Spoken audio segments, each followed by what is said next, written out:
Hi Capricorn, welcome to Sweet Tea Astrology and Tarot. My name is Erica. I'm so glad that you found me. This is your June 2017 tarot video where I'm going to pull 4 tarot cards for you and an oracle card. If you're looking for your astrology video, that is in the information bubble above, and your full moon oracle video will also be there later on. I'll be sure to post so that you know. If you're subscribed, you should be able to get that notification.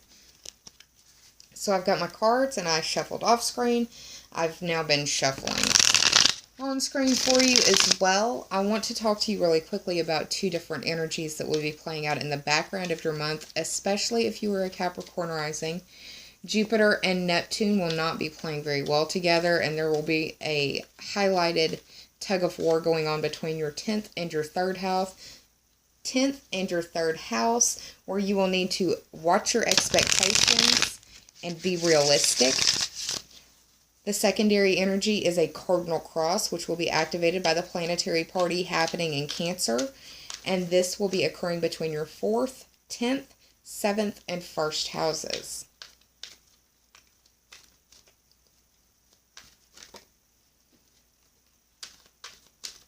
So, if you're wanting to know a little bit more about that,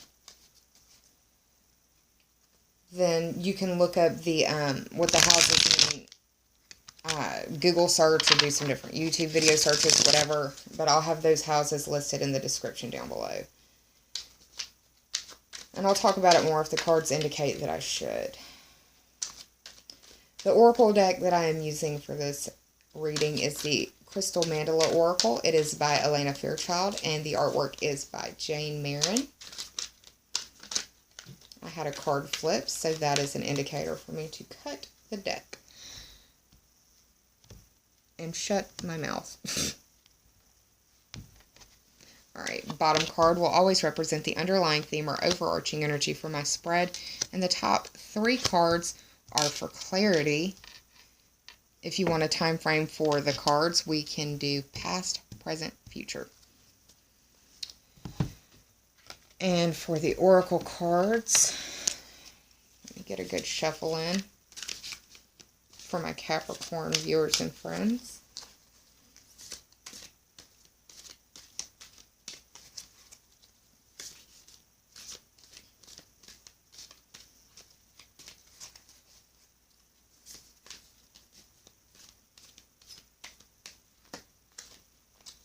Alright, let me cut.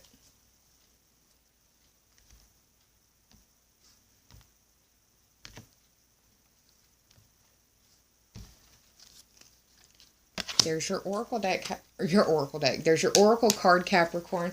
Alright, let me go ahead and hit the pause button. I'll flip these cards over and do the tarot math, and I'll be right back with y'all. Hang tight. I'll be right back. Hi, Capricorn. Pardon me, I'm back with your cards, so let's go ahead and get started. The underlying theme or overarching energy that I have for you for this spread is, to start off with, we're going to speak about the Queen of Cups. The Queen of Cups is reflective of a feminine water sign energy. Water signs being Cancer, Scorpio, or Pisces. This can be their sun, moon, or rising sign, or they could just have a lot of energy in one of these signs. A lot of planetary energy placed in one of these signs. She deals with and embodies the theme of influence. She can be very intuitive, calm, and compassionate. I also see her as very focused on what is inside the cup, and sometimes I see her as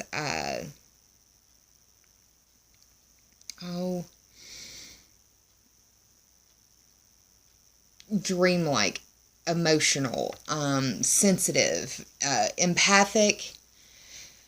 She could be psychic, but if she's not practicing those gifts, then she could be escapist. This Queen's posture is pointed towards the past, so I feel like the past is going to be very much a theme for you throughout the month. Or it could be a water sign female who is focused on the past. Just be compassionate with her.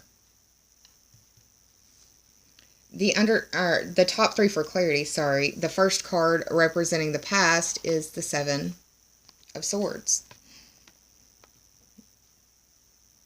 And the 7 is an energy of faith.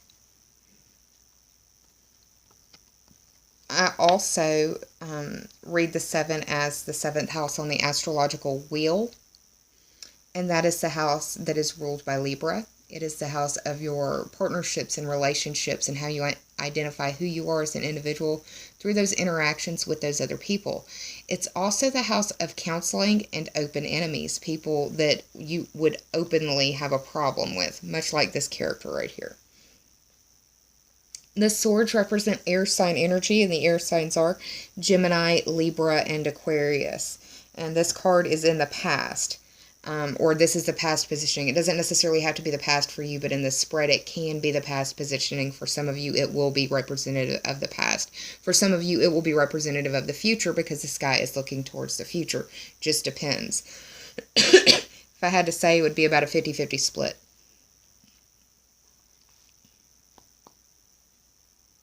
This card deals with betrayal, deception, theft, and lying. He is stealing the other people. These people are distracted by the circus here in the background. And this guy has taken all of their swords that they've left out.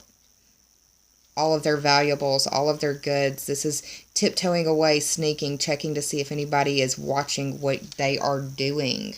So you may be dealing with someone who is an air sign, possibly a Libra because of the 7, but a Gemini, a Libra, or Aquarius. But I really feel like for a lot of you, it is a Libra association.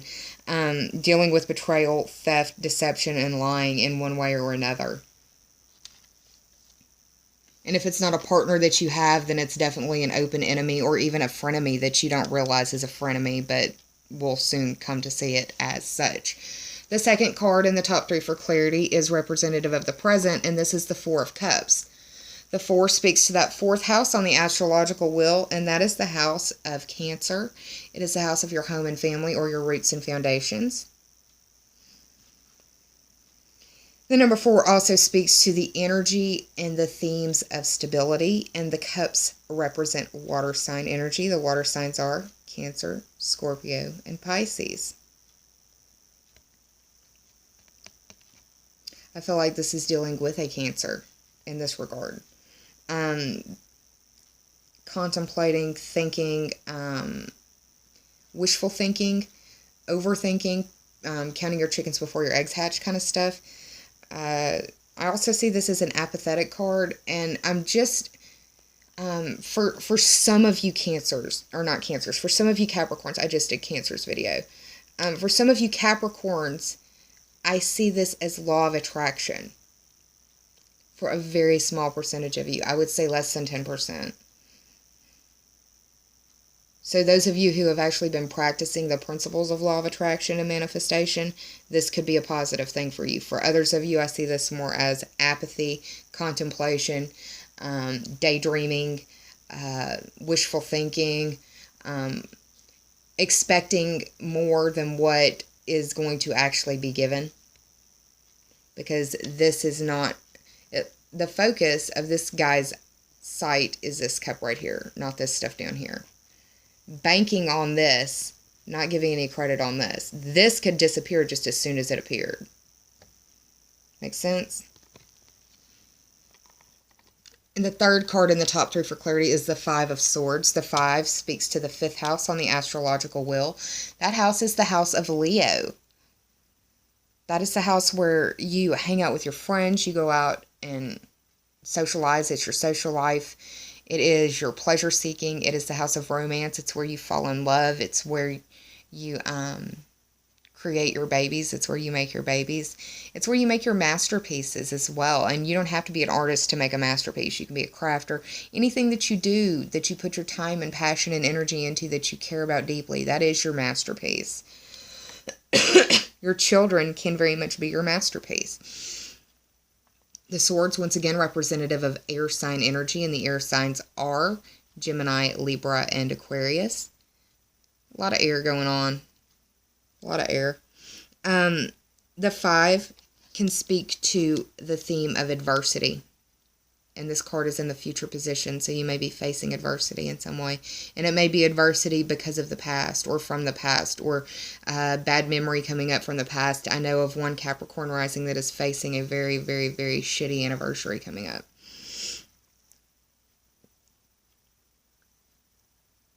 This card deals with conflict, tension, defeat. I also see this as a hollow victory, because these characters back here have thrown down their weapons and they're sick of this person's shit.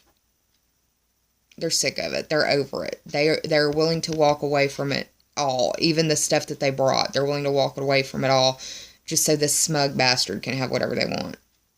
And that smug bastard may be this guy right here.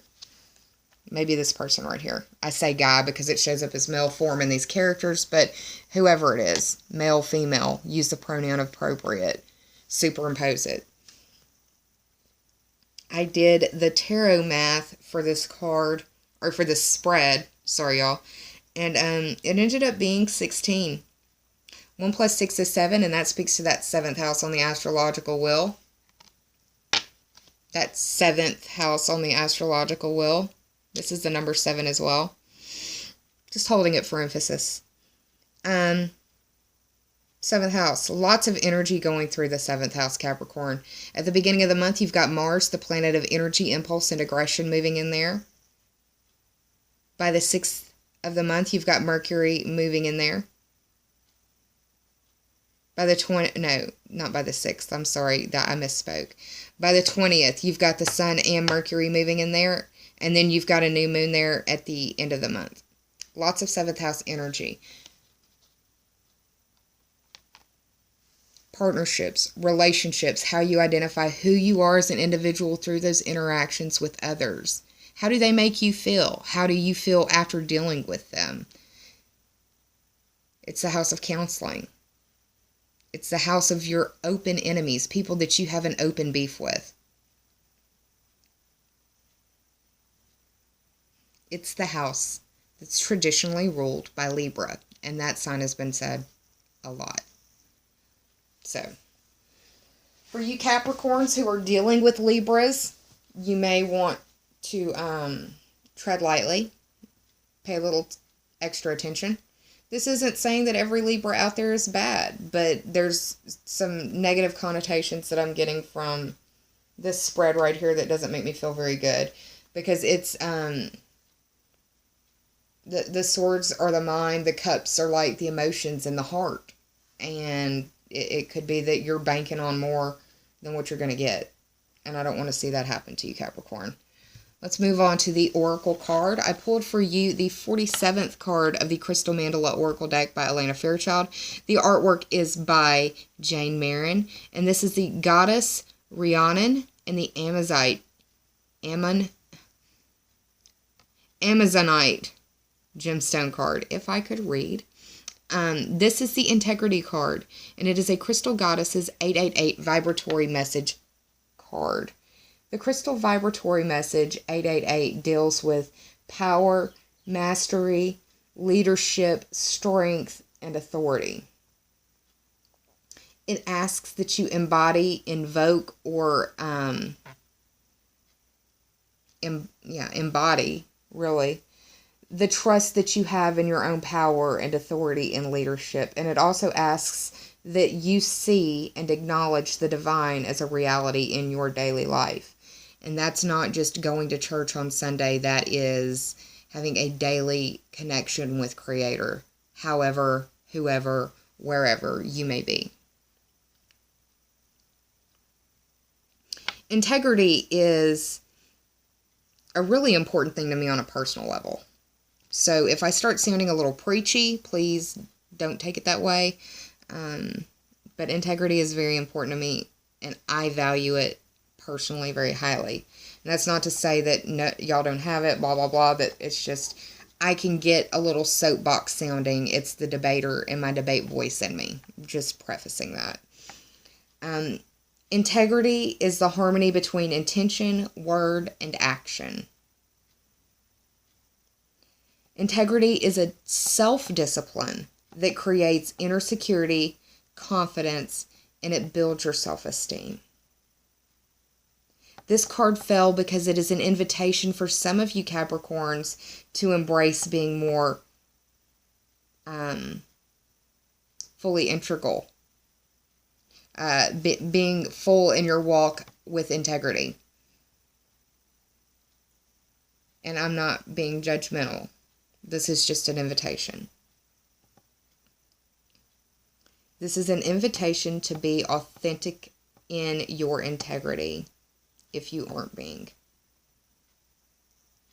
If you've been being authentic in yourself and in your integrity and acting with integrity, then continue to do so.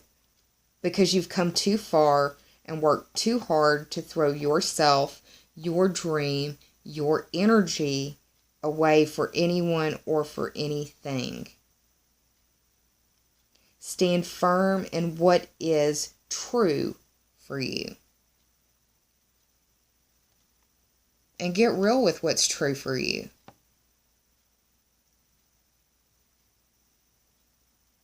Hold on to you.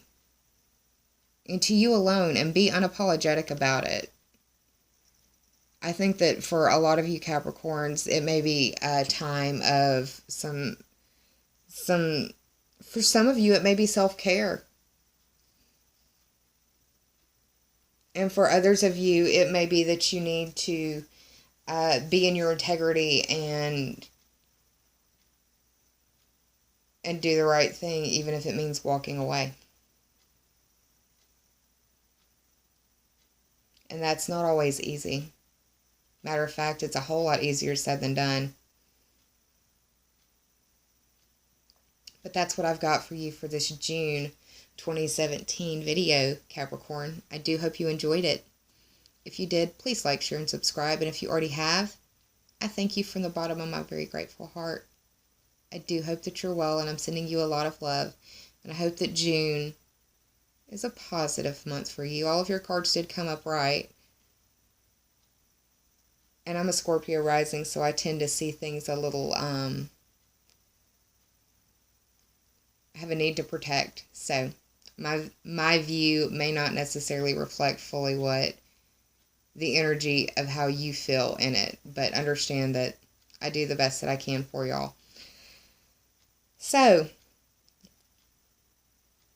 please take care of yourself, Capricorn. Please be kind to yourself and save some of that kindness for others, because we're all going through battles in our world that some of us may never speak about to another living soul. I am sending you so much love. Please take care of yourself. I'll see you soon. But until then, namaste. Bye, Capricorn. And I love you.